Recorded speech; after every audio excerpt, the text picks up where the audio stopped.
पानीपत में भाजपा के द्वारा तिरंगा यात्रा निकाली गई। ये तिरंगा यात्रा पूर्व कैबिनेट मंत्री रह चुके और वर्तमान में भाजपा एससी सेल के प्रदेश अध्यक्ष श्री कृष्ण लाल पवार के नेतृत्व में हुई और साथ ही सांसद संजय भाटिया भी इस मौके पर मौजूद रहे।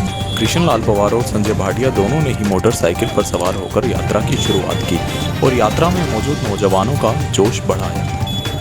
नमस्कार, मैं अभिषेक वर्मा, न्यूज आर्यावर्त टाइम्स में आपका स्वागत है।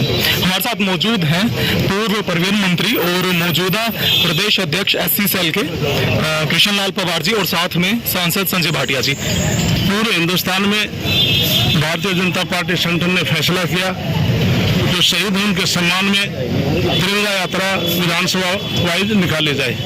तो उसी कड़ी में आज इस राणा विधानसभा की शहीदों के सम्मान के लिए तिरंगा यात्रा है और इसमें माननीय हमारे संजय भाटिया जी हमारे मुख्य अतिथि हैं और रचना गुप्ता जी हैं, जवाहर सैनी जी हैं और इस राणा विधानसभा के सभी छत्तीस बिरादरी के कार्यकर्ता आज उन शहीदों को सम्मान के लिए हजारों की संख्या में आज मोटरसाइकिल बाइक पर तिरंगा यात्रा सोदापुर से चलकर ये भालसी, ऊंटला और थर्मल और मतलोडा में अनाज मंडी में उसका समापन होगा, क्योंकि उन महान शहीदों की बदौलत हम आज आज़ाद हैं। और भारतीय जनता पार्टी इस बात का उदाहरण है कि जो स्वर्गीय अटल बिहारी वाजपेयी देश के प्रधानमंत्री थे, कारगिल का युद्ध हुआ था और उसमें सफलता मिली थी। कारगिल के युद्ध से पहले कोई जवान शहीद होता था, उसका संस्कार उसी स्थान पर कर दिया जाता था और घर पर केवल उसकी ड्रेस आती थी और सम्मान की पेटी आती थी, तो उसके परिवार रिश्तेदारों के साथ क्या बीती होगी। तो अटल बिहारी वाजपेयी जी ने उनके सम्मान के साथ उनका संस्कार उनके पैतृक स्थान पर कराया और 10 लाख रुपए परिवार को आर्थिक सहायता दी, गैस एजेंसी, पेट्रोल पंप दिए। इसी कड़ी के बढ़ाते हुए पूरे देश में माननीय मनोहर लाल जी ऐसे मुख्यमंत्री हरियाणा के जिन्होंने जो शहीद होता है हमारा जवान, उस परिवार को 50 लाख रुपए की राशि देने सरकारी नौकरी देने का काम किया। हाल इस यात्रा का मुख्य उद्देश्य क्या है? इसका मुख्य उद्देश्य आने वाली जो जनरेशन है उनके मन में ये भावना रहे कि जिन महान शहीद जवानों की वजह से आज हम आजाद हैं, उनका हम समय समय पर उनका सम्मान करना हमारा ड्यूटी बनती है, कर्तव्य बनता है। इसका ये मिशन है। इस यात्रा के बारे में खुल के बताइए, कितने जो नौजवान हैं कितने जुड़े हैं संख्या में, कहाँ ये यात्रा जाएगी? मुझे लगता है शायद ये संभव नहीं है आपके लिए भी और मेरे लिए भी। जिस तरफ भी देखो उमंग, उत्साह, जोश और इतनी बड़ी संख्या में युवा ही युवा दिख रहे हैं, तिरंगा झंडा दिख रहे हैं। गिनती करना संभव नहीं है, लेकिन सबसे बड़ी बात इसके अंदर गिनती से भी बड़ी बात है मूल भाव की, जोश की, उत्साह की। हमारे आज देश जो है आज़ादी के 75वें वर्ष में प्रवेश करने जा रहा है, लेकिन इन पिछले 74 वर्षों के अंदर जो सरकारें रही मोदी जी से पहले, आप उसमें देख सकते हैं कि बहुत ज़्यादा इस दिशा की ओर हम अवेयरनेस नहीं कर पाए।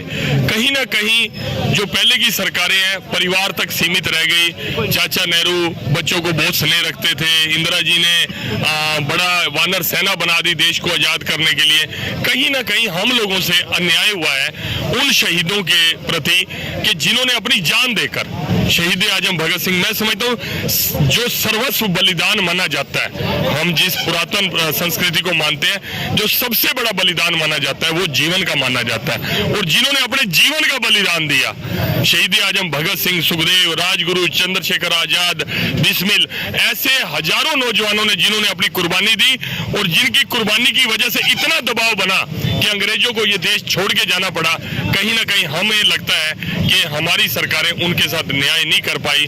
लेकिन जिस तरह से बाबा साहब अम्बेडकर जी के प्रति उनके स्थानों को तीर्थ बनाया गया, शहीदों को याद किया गया, सरदार वल्लभ भाई पटेल जिनका देश को यूनाइट करने में बहुत बड़ा हाथ था, उनकी प्रतिमा बनाई गई।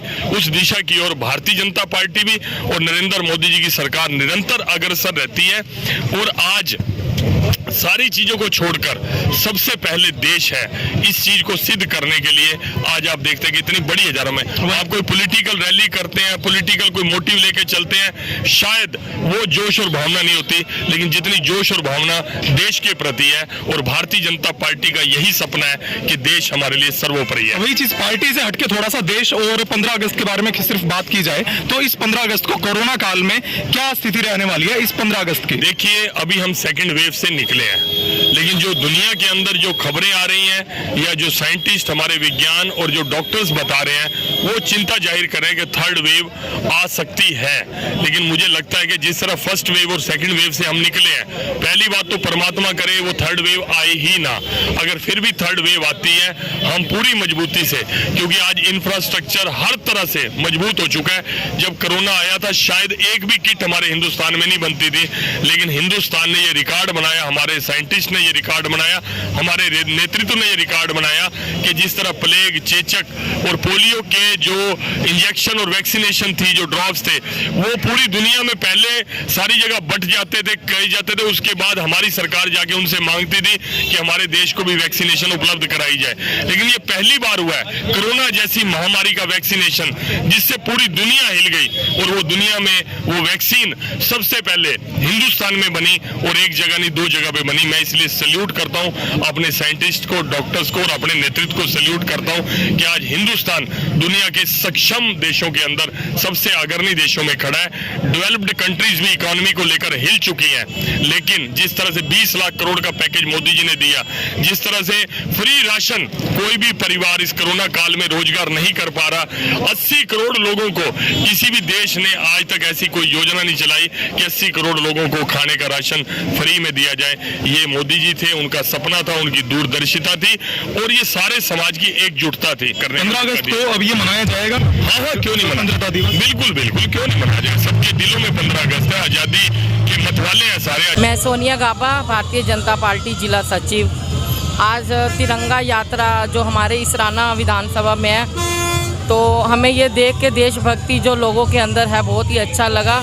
तो मेरा भी मन किया कि मैं भी यहाँ आऊँ और मैं आज आई हूँ और इन सब के बीच में आकर के बहुत ही अच्छा लगा। तिरंगा यात्रा में पुलिस के द्वारा कोई भी सेवा नहीं दी गई, जिसके कारण बहुत लंबा जाम लगा और इस जाम के कारण लोगों को परेशानी का सामना भी करना पड़ा। भीड़ होने के कारण बड़े बड़े ट्रक लोगों के बिल्कुल नज़दीक से होकर गुजर रहे थे। भारतीय जनता पार्टी की तरफ से ये तिरंगा यात्रा निकाली तो जा रही है, पर यहाँ पर क्या सुरक्षाओं का इंतजाम है? क्या पुलिस प्रशासन यहाँ पर मौजूद है? यहाँ पर जाम की स्थिति बनी हुई है, इधर भी और उधर भी, दोनों तरफ जब गाड़ियाँ आ रही हैं तो ऐसी स्थिति बन रही है कि लोगों के बीच में और गाड़ियों के बीच में बहुत कम फासला है।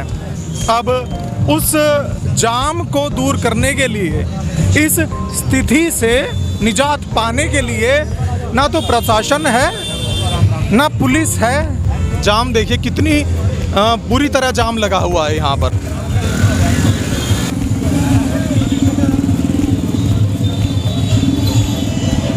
ये तिरंगा यात्रा निकाली तो जा रही है, पर पहले से क्या इसका ध्यान रखा गया था कि कोई ज़रूरतमंद अगर कोई गाड़ी में मौजूद होगा, उसको अगर गुजरना होगा इस रास्ते से, अगर वो रुक जाएगा तो उसकी परेशानी कितनी बढ़ सकती है, इसको शायद नज़रअंदाज किया गया था। उसी हिसाब से यहाँ पर पुलिस भी मौजूद नहीं है ताकि जाम को दूर कर सके।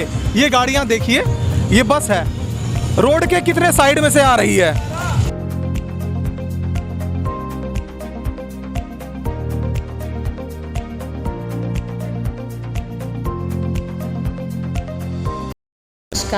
I, Dr. Prerna, Dean, Geeta Group of Institution, extend a very happy Independence Day to you all. We are blessed and graced that after so long we have got a gold medal in Olympics. So under the vision of Shri SP Bansal ji, now all the institution under Geeta Group of Institution are ready to provide the same kind of platform to all the sports person to become success story of future. Wishing you all again a very happy Independence Day. Shiv मावा भंडार की तरफ से सभी देशवासियों को स्वतंत्र दिवस की हार्दिक शुभकामनाएं। सबसे उच्चतम क्वालिटी के दूध, दही, खोया, क्रीम, मक्खन लेने के लिए शिव मावा भंडार जरूर आएं। बंसल टेक्सटाइल इंडस्ट्रीज के मालिक रमेश बंसल की तरफ से स्वतंत्र दिवस की सभी भारतवासियों को हार्दिक शुभकामनाएं। Ramesh Bansal, president of blankets association, Desraj colony, Panipat. Deals in all kinds of handloom, blankets, mink, loi, shawls, polo, bed sheets, jackets, quilts, etc.